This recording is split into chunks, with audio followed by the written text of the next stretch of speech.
Welcome, affiliated listeners, to another great episode of the Affiliated Podcast. And today we are talking about something that has been on the minds of so many people, especially during these economic times. It's one of the reasons a lot of people even start online marketing, and that is money. And not just necessarily how to make more money, but keep money and have money start working for you. Because ultimately, guys, we have a lot of emotions around money, but money is a resource. And if you're not, just like any other resource, whether it's water, electricity, if you're not using it properly, it's going to use you, or you're just never going to get the full advantage out of it. Today, we're bringing in an expert that comes from the Rich Dad family. He's been helping. He's a founder of an amazing cash flow academy and a lot of other great stuff in helping people make money through markets, through your own strategies, but taking what you earn and really, really capitalizing it so you can have a real path to financial freedom. Because we talk a lot about generating income, but if you don't do the right stuff with it, it's just not going to work. So with that, let me introduce you guys to Andy Grammer. Andy, how are you doing today, man? Great to be with you again, man. It's good to see you. Can't wait for our discussion. It's going to be great.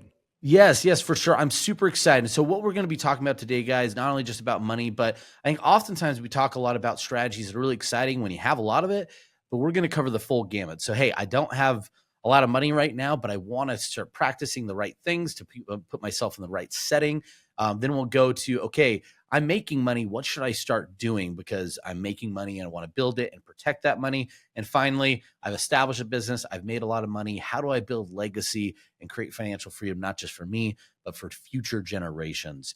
So ultimately, we're going to cover that full gamut in just a short podcast episode. No problem, right, Andy? But no, we should get some real value for everyone at every single level of our listeners. So with that, before we kind of jump in, Andy, why don't you just share a little bit about your background of what brought you to this podcast and really helping people make more money and keep it, in your life. 100%. Well, first of all, thanks again for having me. Absolutely love what you guys do. And as far as my background, it's probably a lot very similar to many of the listeners. My parents told me to go to school, get good grades, which I did not do.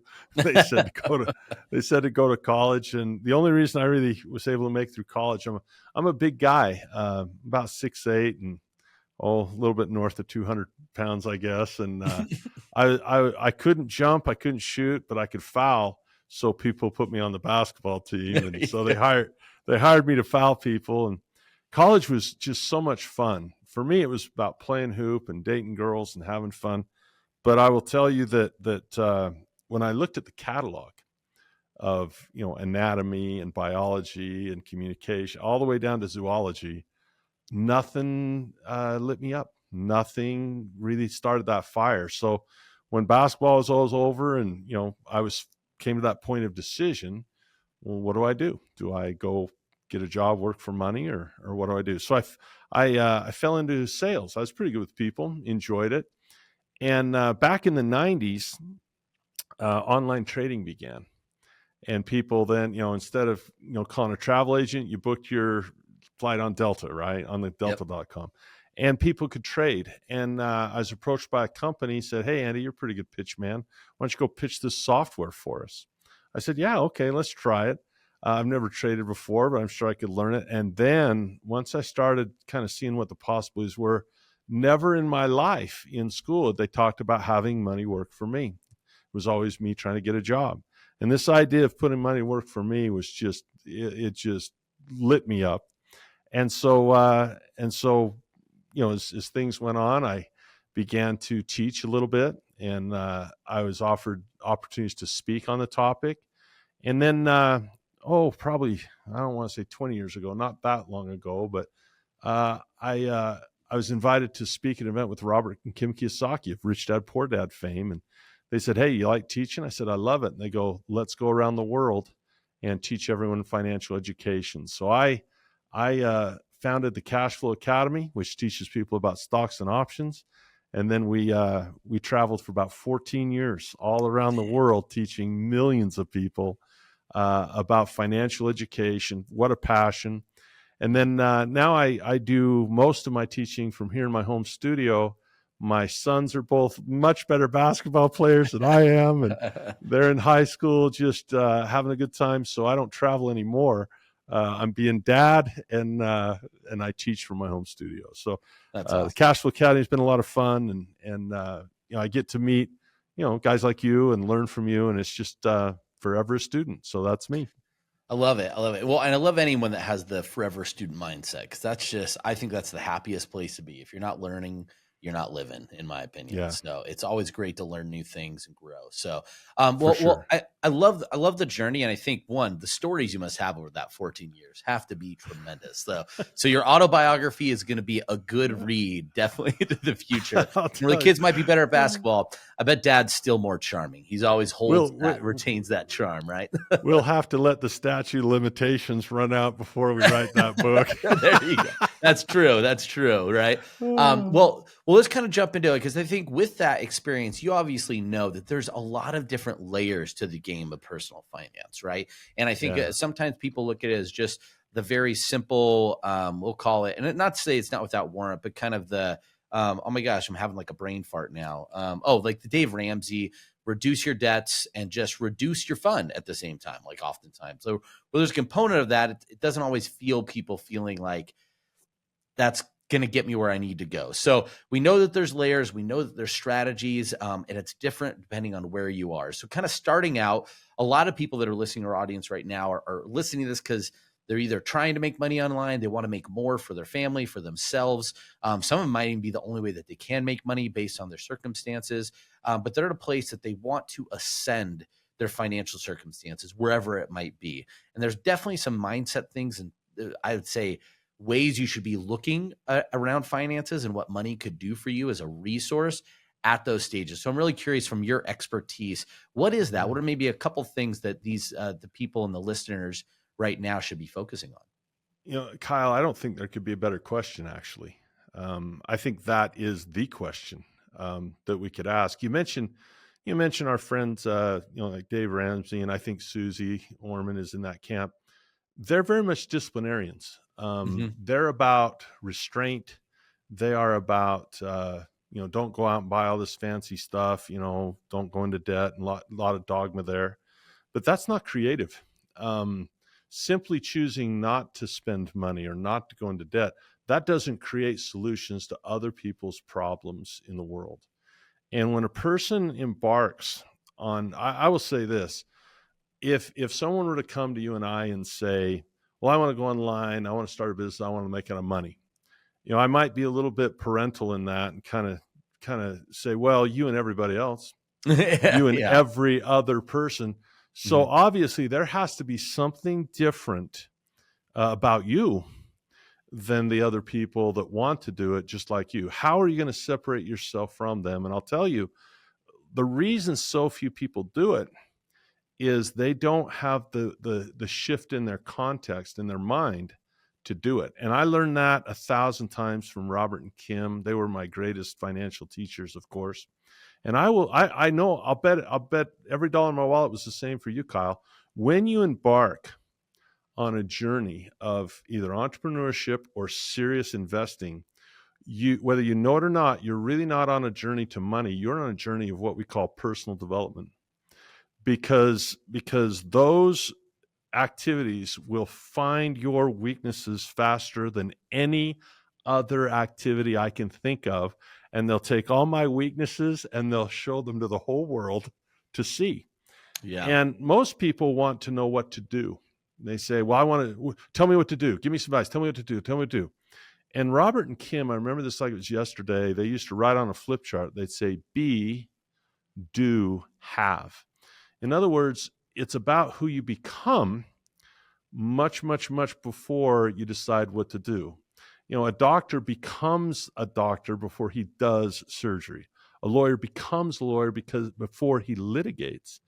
And so the first component is, do you get intoxicated and excited about the idea of being a more powerful human being, more disciplined, better temperament, more organized, a better leader, an extrovert, a salesperson, a marketer? Do you get excited about being educated and taking those elements of toughness and resilience and taking your whole human being to the next level? That's the first thing I'd say. Don't think you're chasing money, because if you start chasing it, you're going to find you're actually going to improve yourself. So that'd be the first thing. If I could add one more, the second thing is it cannot be all about money. It needs to be about, I mean, we're not going to make it if we're starving. So we got to make some dollars here. But I remember reading Warren Buffett that he said that he was very fortunate to know what he wanted to do and who he wanted to be when he was 9 years old.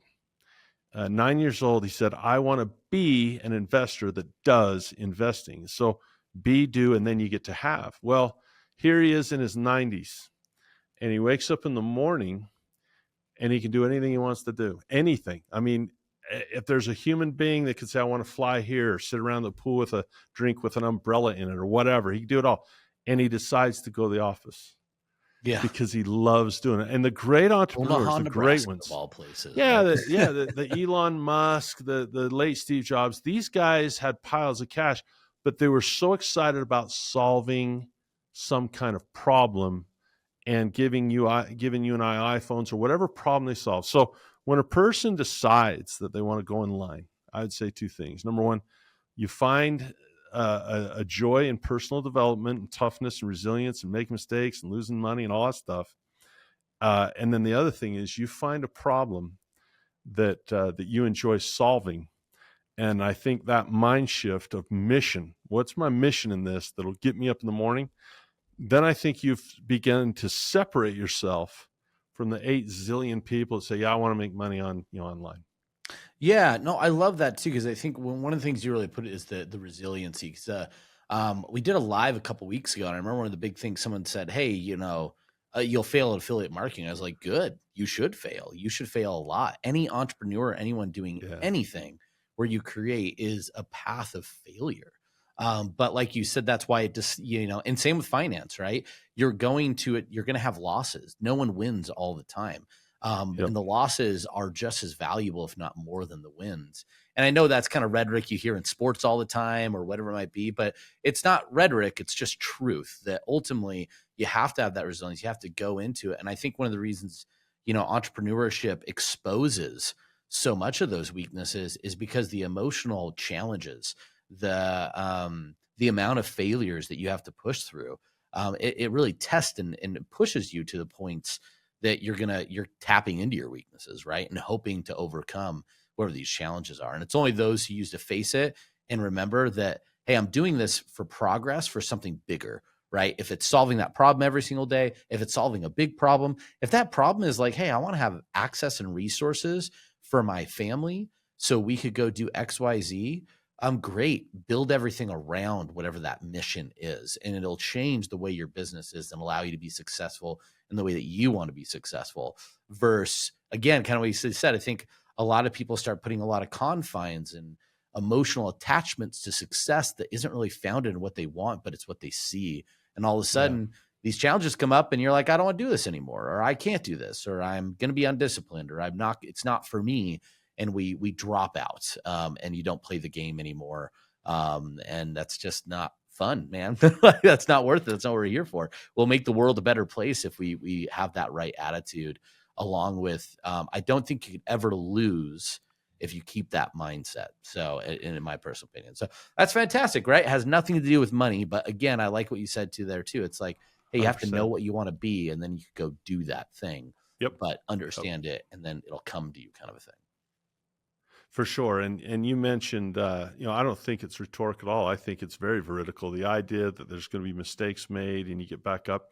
I would also comment this, and I learned this watching my wife, is, she spent a lot of time as an NPC competitor where she'd really work hard and, get all shredded and ripped. And then she tries to go win a trophy. And what I noticed for her is on the day of the competitions, it wasn't nearly as meaningful to her as the process. In other words, we chase the result. Most people, when they get online to market, they're doing it because they're chasing some kind of carrot, whether it's financial freedom or they want to make $1 zillion, whatever. But really, you want to find that you enjoy the process. Do you enjoy leadership? Do you enjoy organizing people? Do you enjoy building teams? Do you enjoy solving problems? Do you enjoy that? And I, one thing I can say, I was a pretty lousy athlete, but I did love practice. And I think the thing I miss more than anything else is being with my teammates and going to practice and getting better. I loved practice.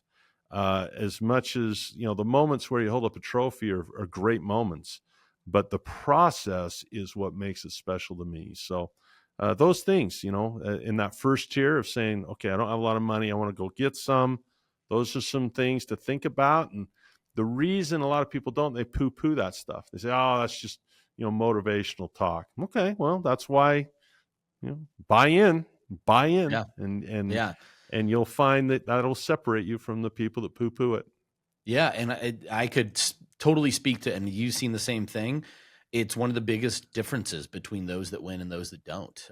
Process is Yeah. huge, right? You have to, Yeah. even if it's like, it helps when you love the process, but I would say it's always understand the purpose of the process, right? So Yeah. some people might still hate parts of the process, and what you'll learn to do is find a way to get somebody else to do that process, so you don't Yeah. have to, and you can live in your space you want to. But I think it is important that you always have to understand the purpose of the process, because ultimately all of this does come to a level of delayed gratification. And so if you don't understand that concept, you don't believe in that concept, one, I think the world's gonna be really hard for you because it just doesn't tend to work out. But I think of these two things we're talking about, entrepreneurship and really personal financial success, they are prerequisites. You have Yeah. to be able to delay that gratification in 100%. some capacity. Not entirely, right? It's not wait until you retire to enjoy life and forget what enjoying life looks like, which I think sometimes I worry about with my parents. I've seen it's like they've waited so long to enjoy it. Now they're sitting there like, well, what do we do? And I was like, oh Yeah, no, like, there's less time left, right? No, yeah, you got to yeah, enjoy the exactly. journey. Got to Yeah. enjoy the So, journey. but I love that. It's super important. So, well, can you think of anything else, or maybe any other things that would be really important to tell that early stage individual?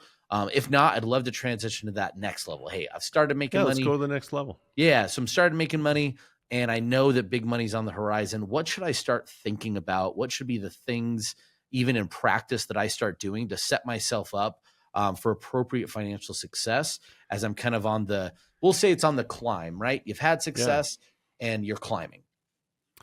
Well, if you were to ask, I won't put words in Robert and Kim's mouth, but Robert Kiyosaki would get these questions all the time. And he had a really interesting diagram called the BI triangle, the business investor triangle.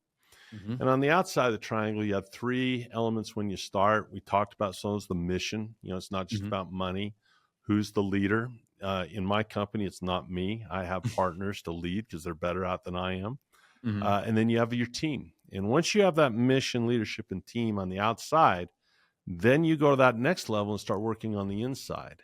So you have to think about systems. You have to think about cash flow. You have to think about legal, right? You have to think about communication, both internally within your company and externally with your customers and your market. And probably the most insignificant thing, but it's part of it, is you've got to have a good product that's 10% better or 10% different, is all it needs to be. I talk about 10% better and 10% different. You look at McDonald's on one side of the street, and then the Burger King over here, and then you got Wendy's over here, all in the same corner. And what's the difference? It's all cholesterol, it's all fat, it's all Yeah. clogging arteries. But one flame broils, and one is a kid's meal, and one has a clown, and the other is square, as Hmm. opposed to round. They're just 10% different.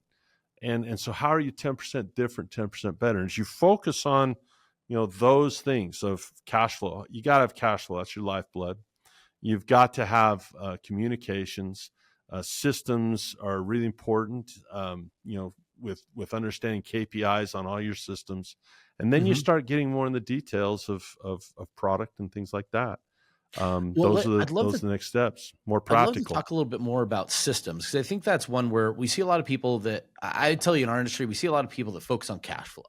I want to Yeah. bring cash in. And I think that's where this industry, a lot of people, and I think entrepreneurs oftentimes do that very well. The part where they really struggle oftentimes is in the systems piece. And I'd say even say communications, how those systems talk to each other, or oftentimes how your team of people that support you, whether that's financially or communicating with each other, but a lot of that is structuring some sort of system. So again, we're on the climb, what are some systems or recommendations or maybe areas you see a lot of people miss when it comes to building those systems out? Well, there's systems that can be automated. I mean, you know this better than anybody. And when you really look at ClickBank, that's a system. Hmm. That's what it is. And the reason franchises are so much more likely to succeed than non-franchises is because they have standard operating procedures in all types of areas. So you've got to have systems for what you produce. We want to have systems for how we communicate. We want to have systems for how we do customer service. We want systems of how we market and how we announce to the world what we have. And it's those types of things that you tweak. I mean, I don't think you can go to marketing class in a college and they give you all these systems and all of a sudden you go out and you're an entrepreneur. I think it changes constantly, and I think it's an adjustment deal. But those are some of the things I care about. I really care about how customer service works. I really care about how marketing works. I really care about how our content or our production works. And those things all happen on a schedule. And the reason systems are really huge is it really helps people do a job, and I think it helps to scale because people aren't always scalable, but systems often are. So Hmm. those are some things I think about. And I'm so fortunate. I mentioned that I don't lead my own company because leadership is something I'm okay at, but I'm not stellar at it. And Hmm. so you want to find people that can lead and build systems for you. And then you Yeah, follow the let's talk about that systems. because that was another thing I found really, really interesting. See a lot of people on this climb working with a client right now, similarly, where tons of success, and now he has to build out a team, and that could be a big challenge. So I love what you said there Yeah, that you don't lead the company in the way, but you founded the company, right? But a founder for and a sure. CEO are not the same person or the same role whatsoever. Sometimes it can be, but they are not the same. So, can you talk a little bit about? I'm really curious, kind of about the discovery process of what made you think, okay, hey, I need to find some A player leaders, and kind of how you went about selecting that, Yeah. and just that Well, whole process. that's a great question. I mentioned earlier when you start out, you'll find all your weaknesses pointed Yeah. out. And I had always been a pretty good leader growing up. My parents were very active in our church, and I had Mhm. leadership there. And I had leadership in basketball and in Yeah. sports. But when it came time to learn how to be slow to hire and quick to fire, and when it came time to, hold people, like insanely accountable, Hmm. and when it came to I put top of the list, one of my weaknesses that was pulled out was organizational skills. Often creative people are very right brained. People who communicate well are very right brained, but they don't know where they park their car. Right? Yeah. Yeah. I had a friend of mine, I poke him, and this is a Yale graduate, so he knows who he is. And one day he Ubers home. He's at an event. And he was speaking at an event, and he Ubered to the airport, and then he uh, went home and Ubered home. And when he got home, he reached in his pocket and threw the rental car keys out on the table.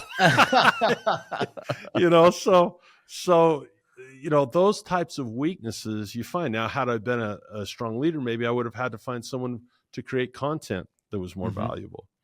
And so the process of doing that, first for me anyway, it was trial and error and failing and finding the humility to say, you know what, I'm better off.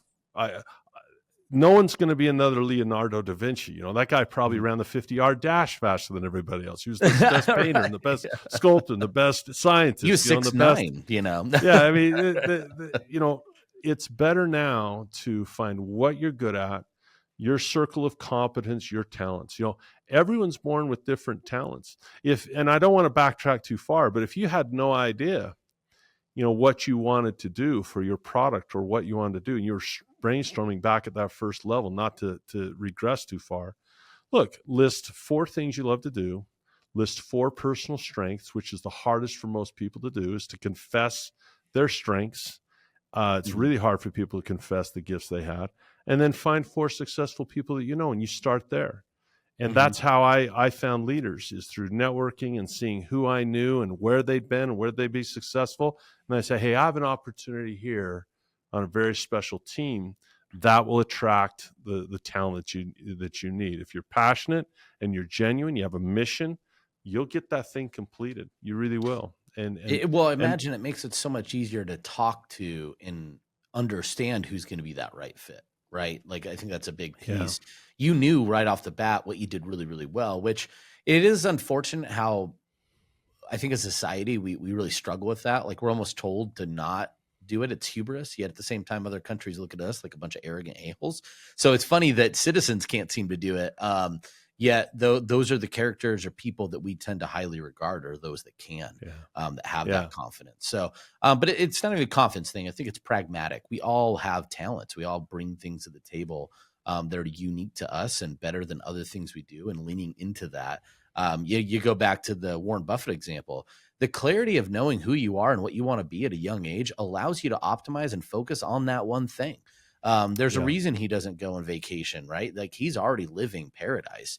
And where He that's really probably not is. in Omaha for me, it's surprisingly better than I thought it would. At the same time, like, I did not know what I did not have with clarity at 9 years old what I wanted to do. Yeah, I don't think I had that at 29 years old at times. So it's like it could take some time, but give yourself mercy and understand that the sooner you identify it, the better off that you are. So let me 100%. ask you, you mentioned some other things too that are part of inside that triangle that you should be focusing on. One that kind of stood out to me was legal, because I think that's an area where I see a lot of my clients that are on this climb aren't even addressing, and they tend to address it reactively, which is probably not the smartest way, especially for building and retaining capital. So, can you expand a little bit on maybe Yeah. some specifics when you're on that climb, the types of legal services you should be looking for? Oh, that's such a great question, because people have they have a vision of entrepreneurs. You look at a guy like maybe, Mark Cuban or Elon, and these guys are flying around and they're buying basketball teams and they're building rocket ships. It's just a glamour. But the grind, one of the big things is we do live in a litigious era where Hmm. there are cottage industries. I'll Hmm. give you an example. ADA. I have family members that really need those services. People that don't have vision or hearing is so important. And yet, if you don't have those things in line, they will come after you big time, right? Compliance is so critical. There's a difference between rhetoric, where you're trying to get an outcome, and veridical context, where you're just searching for the truth. A person with a bow and arrow is looking for an outcome, and accuracy to them is how well their outcome turns out. That would be politicians wanting votes, ministers wanting converts, uh, attorneys convincing juries, and salespeople selling products. A Hmm. veridical context is the scientist that's discovering a new planet, a person trying to find the cure for cancer, a meteorologist wondering what the weather's going to be, an actuary figuring out what actually will happen. Yeah. So it is very easy to get drawn into that rhetorical context, to where your mind Googles, what can I say to sell something, rather than what is true. And so Hmm. we have huge issues online with compliance. If you want to advertise in social media, um, you know, there's big push for free speech, but there's also about telling the truth.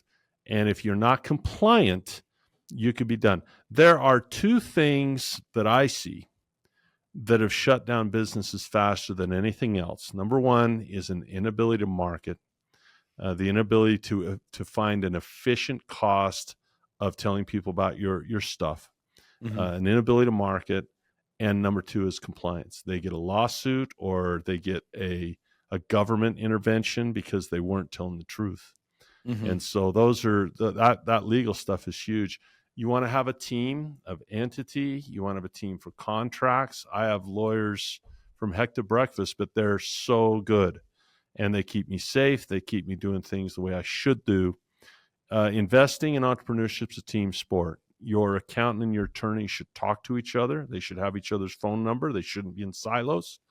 and it's a big part of business. So, Yeah. and the way to find good legal help is like anything else. You network. You say Mhm. you find someone in a similar business has been successful. Hey, who do you use? Who do you use? And maybe you get large enough to insource that. I still outsource my teams of attorneys, but it's a big part of it. Legal Mhm. is a check mark to look at. Yeah, no, I love you mentioned too the legal and accounting should talk together. We'll expand on that here in a little seconds. I think it's another thing with as you're building and as we get to this part where hey, I have the wealth, how do I start making it Yeah, work for me? If you don't have those things in place, you're never going to be able to have that conversation with yourself, or at least efficiently, right? So I love that you're kind of building that basis up, and you're totally right. I think the other thing too is a lot of people think about legal coming through just government means, like the FTC, the FDA, if you're selling supplements or consumables. Um, those are very scary. The FTC is something to be very afraid of if you're saying something yeah, that they don't like.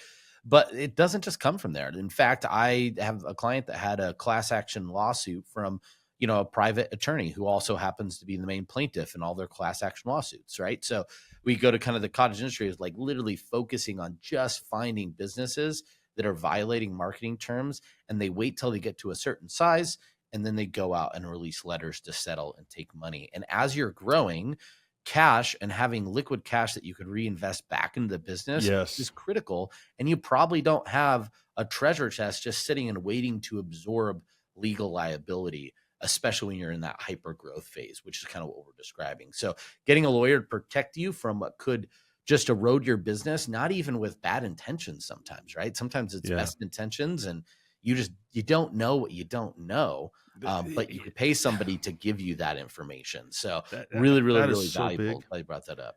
Kyle, that is so big because most people are not sinister. Most people aren't trying to screw anyone.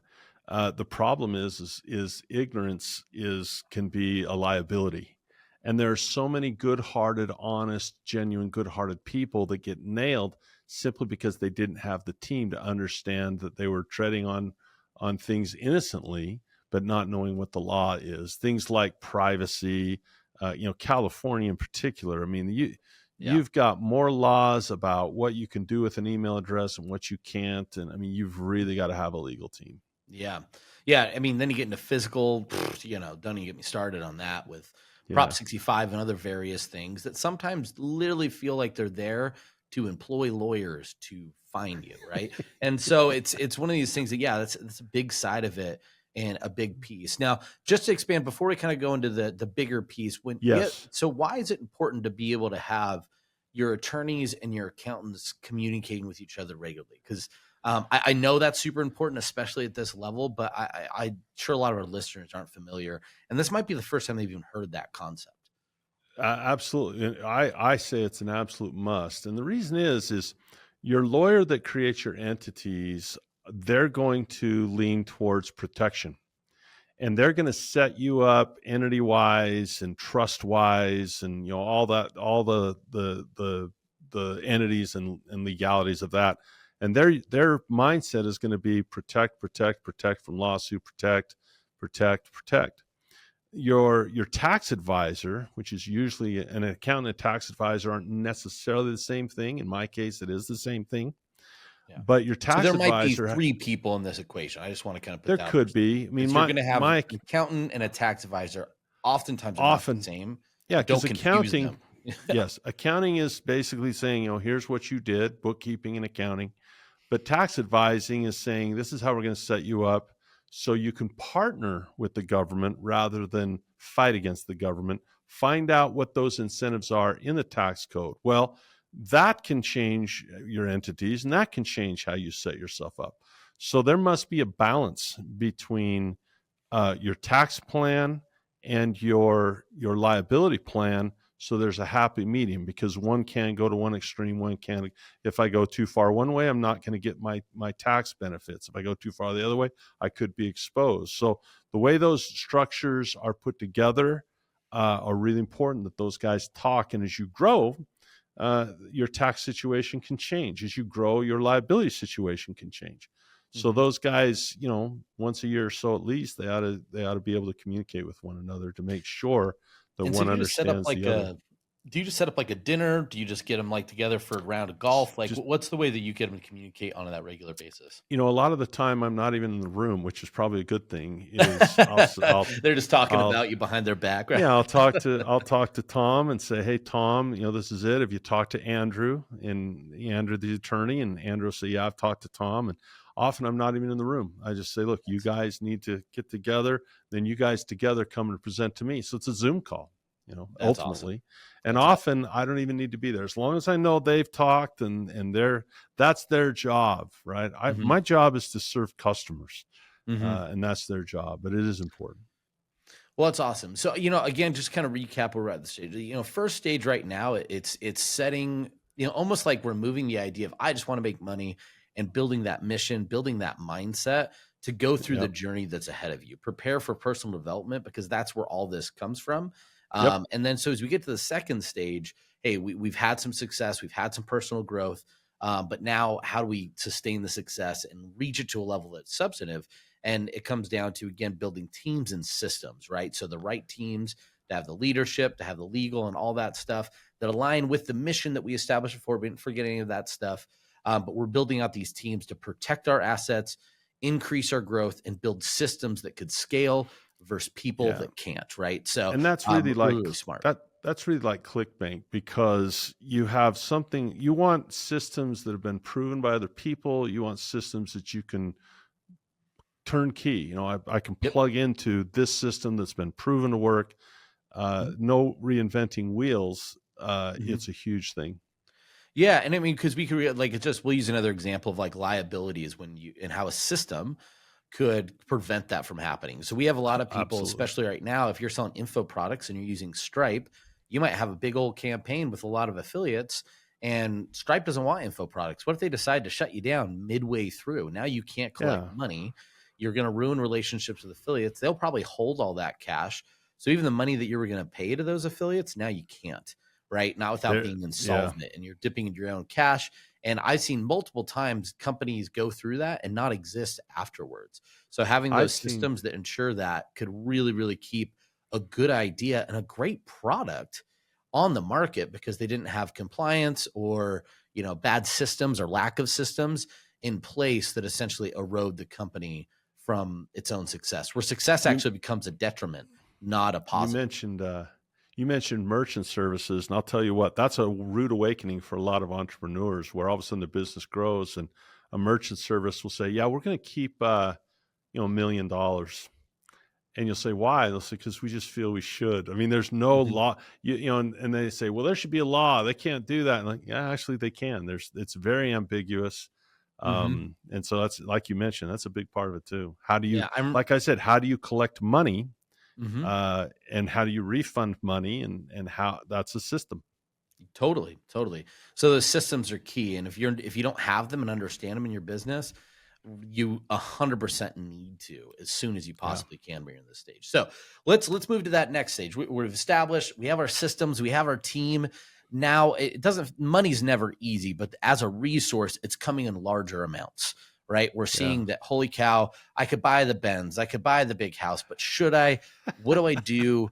What do I want? Right? Or we can't necessarily answer that question. The what do you do part, I'm super curious about. So when you kind of find people in that stage, Andy, which I imagine you get a lot of people coming to you instead of like accountants with a box of receipts, it's almost like, here's a sack of money. What do I do with this? So what are you commonly doing in that stage? What are some things that people should be Yeah. thinking This is kind of my wheelhouse. This about? is where I get the most comfortable. So it is so interesting.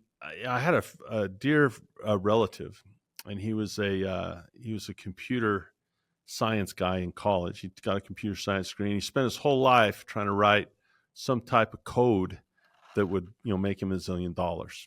And like all of us, he had life challenges, divorce, things like this, and that's big financial setbacks and things. Mhm. And he gets remarried, and finally he starts selling things online, and he wound up selling a pumice stone, basically, is what I think is on the end of a stick that helped clean toilets. Next thing you know, man, he's got manufacturers overseas and sending stuff over on huge, shipping containers, and he just blows it up. And I laughed at him. I said, did you ever really think in computer science class that you'd make your millions by selling a toilet brush with a rock on the end of the stick? And he says, no, but that's how, and so he got bought out for what would, should take care of him in retirement, kind of be done. And he called me, he says, what do I do with the money?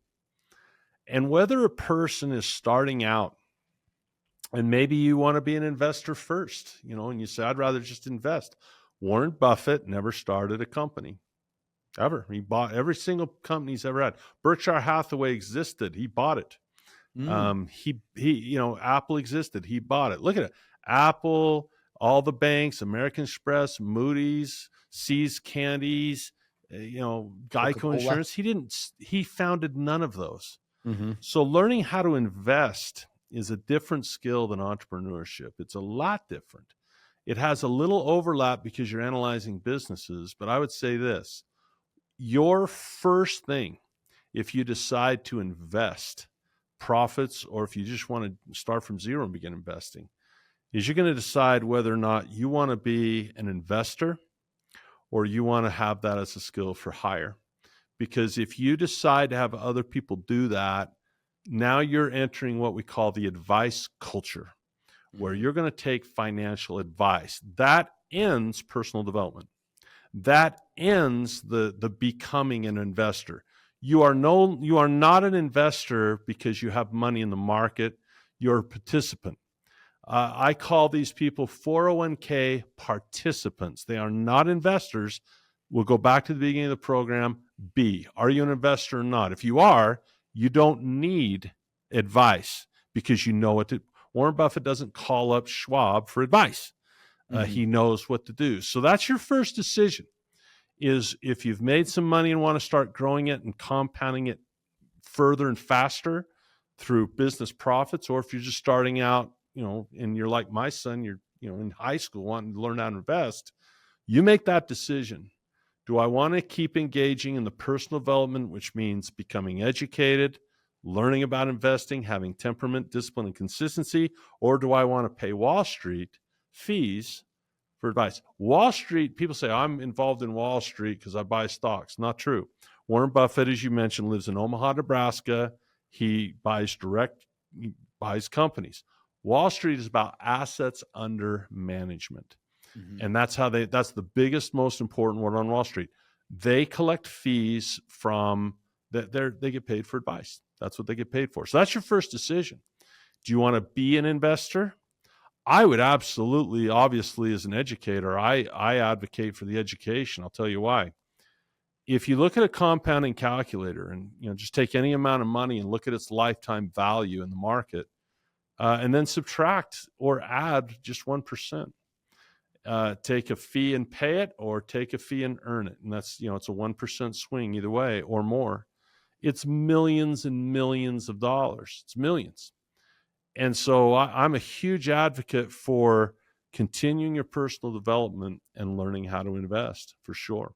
And we have systems for that. We have literal systems of how to learn that and how to do that. I love that. So I want to talk to some specific things for those that want to go in the investing side. But before that, I just love that mindset. And I really actually would think that being the investor part where I'd hope the entrepreneurs and most people lean towards, because listen, like we've heard the horror stories of trusting bad advice, investing in bad advice, whether that's in 2008 and the amount of people that got into MBS securities without even understanding because somebody gave them the advice that was safe and secure and they just stopped there. And obviously that did not work out very well. Or if it's celebrity athletes, I always think like Adrian Peterson, who is made, hundreds of millions of dollars and he's almost broke because he's had really bad financial advice. So first off, I think the education, even if you don't like the practice, it will always make you better off to understand what advice you should listen to if you decide not to be an investor down the road. So it's almost like you should always start off wanting to be an investor, at least for the information, just to protect yourself from those that, listen, I worked as a financial advisor at a time, and I'll tell you what, that advice is not always to be trusted. And the people that are telling you don't know what they're doing more than you might feel comfortable actually understanding, right? So knowing Yeah. it yourself is always the best route to go, in my opinion. So with that, for those that want to be investors, let's focus on that piece. What are I guess some base level things that you should know, and maybe if you had to pick the first investment broadly, and I know this is different for everybody, but what would be that first investment? So first, kind of what should you need to know going into it, and then if you had to set the Yeah. first investment, that'd be the second piece. I'm curious Well, about. I think it's important that we do something as opposed to nothing. One of the questions I get often is, which asset class do you think is best? And I don't like that context. And the reason is if someone says, "Well, Andy, what do you recommend? Do you recommend gold or Bitcoin? Do you recommend stocks, real estate? Do you recommend business, oil? What do you recommend? NFTs? What do you recommend right now?" And I say, when you ask me that question, it takes the context and it makes success. It implies that success is a function of choosing a certain asset rather than a function of the investor. And if you're listening, I will just tell you flat out, if you're listening and you either want to be an investor, entrepreneur, both, and you in 5 years from now are closer to your goal than you were today, it won't be because of what you chose, because of what you did. And it would be the development of the investor rather than the investment. With that said, the reason I lean a little bit towards stocks is stocks are scalable. The first real estate deal, my wife and I did 1,000 years ago was still six figures. And for a young couple, that was quite a bit of money to kind of jump into. It was a $400,000 or $500,000 house or whatever it was, several $100,000. Where my first stock I ever bought was the first time the Panera Bread company, they've gone public twice, but it was the Panera Bread company. And back then it was $16 a share and I bought 10 shares. I spent $160 not to make money, but to learn how it worked and to learn what button literally to learn what button to push to buy and how to Yeah. do a fundamental analysis on the company. And the reason I like stocks so much is it allows people to enter the fray and begin to learn and see if they like that process. With a scalability, you can dip your toe in the water. Mm-hmm. Whereas a franchise, it's anywhere from several thousand to $1 million. Stocks, you can dip your toe in, and options, you can dip your toe in scalability wise and begin to learn risk management. Those skills transfer to all the other asset classes. Yeah. I have this thing called the 4 pillars of investing. Okay. Pillar number 1, fundamentals. In every sport, in every musician discipline, there's just fundamental things that go right. Well, in every language, every currency, every country in the world, they have a financial statement: income, expenses, assets, liabilities. There are fundamental things in those 4 boxes that should work a certain way for countries, for companies, for real estate developments, for people that are volunteers, the Red Cross, households, churches, schools. There are fundamental things in a financial statement that an investor sees and understands. Criteria. Number 2, technicals, understanding pricing and price movements and price trends and sentiment. Those are just information gathering. Third pillar, cash flow. How do I put myself in the way of cash flow? How do I position myself in that environment? And lastly, risk management. When the thing goes wrong and you turn the ball over or you throw the interception or 9/11 or pandemic, what's your plan B? You get those 4 and you'll be a great entrepreneur and you'll be a great investor. Those 4: fundamentals, technicals, cash flow, risk management. Everything we do falls under those 4, and that's a system of learning. You Yeah. get No, me. I love that. You got me kind Yeah. of psyched up right there. A little bit Yeah, of a that's good. rant. Well, I Almost, love that. you almost got a rant out of me right there, Kyle. Well, I love it because one of the things they build, I think a lot of people, especially we see younger people in our area, really want to go towards the Bitcoin and cryptos and NFTs and things like that. But I remember when people would say that, I was like, "Hey, you want to jump in?" It's like, well, you can, but you need to appreciate what the market is, right? Like people are Yeah, dumping all their savings into it. I was like, that is incredibly risky. Well, no, but some guy on Reddit said that it's going to make a lot of money, and it's like, you should be able to understand what an emerging market looks like, unregulated. yeah, You have no history and know how to invest in that, which you could learn on the stock market. There's ways to learn that. But at the same time, you could do just blue chip stocks that are going to be very established with tons of history. And like you said, it gives you the place to learn the principles so you could apply that to any other market. understand it, and make better decisions. You're never always going to win, but Yeah. you at least could come from a place of educated, informed intelligence. And, I always tell people is like, listen, if you invested in crypto or NFTs, understanding they are in stable emerging markets, you're probably still doing very okay because you did it with a proper strategy and principles that kept you safe and protected while you still could take advantage of upside, right? Versus some Yeah. people might have gotten lucky, but don't assume luck is a smart strategy or a smart investor, right? Somebody might have made a lucky investment, but it doesn't mean they're a great investor. So I really, really love that you Well put those said. principles out there. So no, and I love that the stock market's a really good place to go and start out with that. Now we're getting close up to the top of the hour for our time. I realize I could talk so much more, and Oh especially we man. haven't scratched the surface on cool investments and ways that you can start utilizing your money. But I think the Yeah. important thing here is we've really established the baseline of what you need to be thinking about. And now if you want the practical and the specifics to that, I think one of the best things would be get in contact with you or start looking through the content you're producing or even the Cash Flow Academy. So for those out there, listeners, that are now kind of hopefully just as lit up as you are in terms of, I want more of this. I want more of the information. And depending on what level they're at, that's going to dictate the information they need. But it sounds like all of that could be found through you in the Cash Flow Academy. So how can they get a hold of you? What's the best way for them to start engaging with you, Andy, and what you're putting down? Well, thank you so much for the opportunity to share what we do. That's very gracious.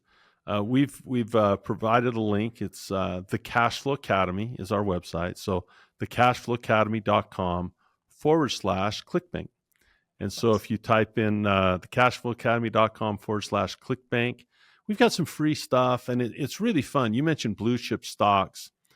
For example, if I wanted to show off, which isn't my nature, but I would find a guy who bought Coca-Cola, and I'd say, okay, what are you getting? The rise in the stock and maybe a dividend. I can make 200 to 300% more on the same stock that he has simply by adding a few strategies that stack income. And they're not well known. They should be, but they're not taught in school. They're not well known. They're conservative. They can be done in retirement accounts. And the second thing we can have people is help them if they're just starting out in their entrepreneurial journey, wherever they are in it, even if they're advanced and they say, hey, I've got some capital I want to deploy, or someone says, man, I'm starting square one. I'm just listening, trying to make it. There are systems we have through helping someone organize their financial statement and step 1, 2, 3, and build a roadmap to where they want to be, and just get a literal compounding roadmap that says, hey, here's where I am. This is where I want to be. What do those steps look like to get there? So we have those systems, and people may like our style. I'm a pretty tough coach. I think I'm more of a coach than a teacher sometimes. But if they can handle that and they can handle that personal development, that's electrifying to them. Be happy to help them out. I love it. I love it. And this is gonna be one of the reasons why I thought it was so important to have you on the podcast. Is just from my perspective. I know it's because I was a accounting major in school and then stumbled into marketing and doing all this stuff. Is there is a lot of creative people that are driven and willing to push themselves, that find themselves being very successful in this industry on a top line level. But Yeah. because they don't have the financial literacy, they don't have the plan, they don't have the things they need to do, they never get to where they need to go. That mission never gets fulfilled. They make a lot of money, but they don't keep a lot of money. They don't have that grow. And eventually, one thing that's important to know, and I think there are some exceptional people that could take their peak of success, whether that's in an offer, in a business, and they can have it sustained for their lifetime.